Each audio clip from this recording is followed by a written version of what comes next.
అదేమైనా 50 మంది పట్టే ప్రాంగణమా అంటే 50,000 మంది పట్టే ప్రాంగణమా అంటే కాదు.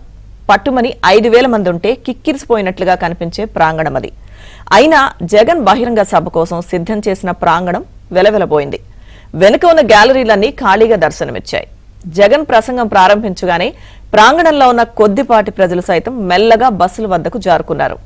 జగన్ ప్రసంగం కూడా చప్పగా సాగడంతో నిరాశగా వెనుదిరిగారు.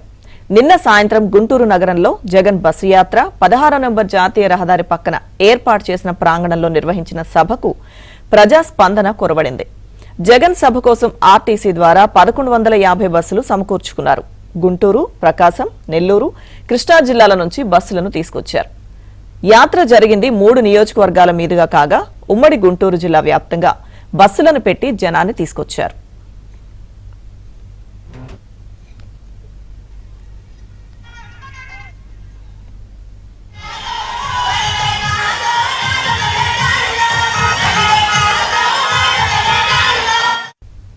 అయితే నిన్న 3 గంటల సమయంలో గుంటూరు నగరంలో భారీ వర్షం కురవడంతో సభా ప్రాంగణం బురదమయంగా మారింది. మధ్యాహ్నం 3 గంటల 30 నిమిషాలకు సభ ప్రారంభం కావాల్సి ఉండగా 3 గంటలు ఆలస్యంగా 6 గంటల 30 నిమిషాలకు మొదలైంది.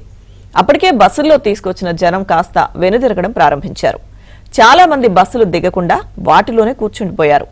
ఇక మరోవైపు బస్సులన్నీ సీఎం సభకు తరలించడంతో సాధారణ ప్రజలు తీవ్ర ఇబ్బందులు పడ్డారు.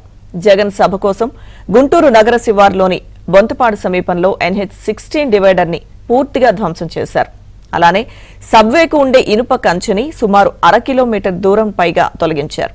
కనీసం వాహనాల రాకపోకలను మళ్లించకుండా హైవే మీద వాహనదారులను తీవ్ర ఇబ్బందులకు గురిచేశారు.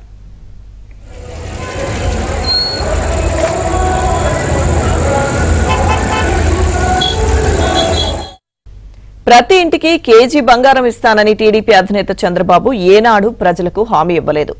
అలానే ఆడబిడ్డ పుడితే కుటుంబానికి 25,000 డిపాజిట్ చేస్తానని చెప్పలేదు.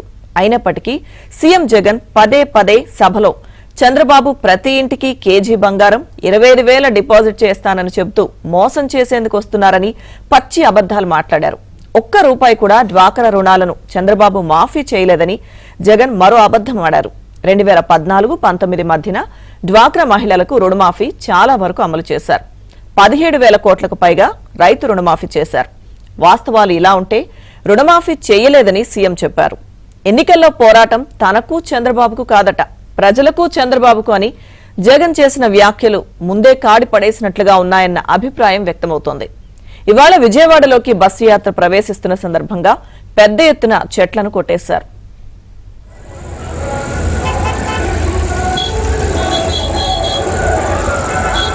బస్సు